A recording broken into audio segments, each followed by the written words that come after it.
চকটাকে ভেঙে বড় করে লেখার জন্য হচ্ছে আপনার চকটাকে এভাবে ভাঙবে। এতটুকু ভাঙার চকটা ধরার সিস্টেম হচ্ছে আপনার এই যে চকটাকে এই দুই আঙুলে মাথায়, তারপর এই হচ্ছে আপনার চক ধরার নিয়ম। চক ধরার নিয়ম হচ্ছে এইভাবে প্রথমে দুই আঙুলে মাথায়, তারপর হচ্ছে এই যে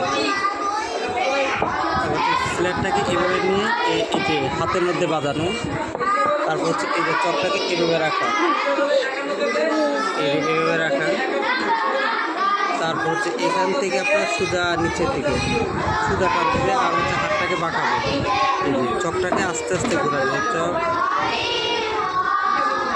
এই যে এভাবে, আবার চকটাকে এভাবে ঘোরাবে, এই যে এভাবে চকটাকে এভাবে ঘোরাবে।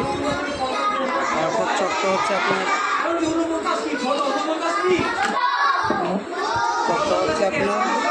এই যে প্রথমে হচ্ছে থাকবে এমন থাকবে, তারপর চকটা নিচে যখন যাবে আস্তে আস্তে চকটা সোজা হয়ে যাবে, চকটা এভাবে ধরা অবস্থায় যেমন ঘোরাবে, চকটার সিস্টেমটা এমন থাকবে, নিচে যাবে আর এভাবে লম্বা হবে। এইভাবে হচ্ছে বাচ্চাদেরকে বাসায় প্র্যাকটিস করাবে ইনশাআল্লাহ।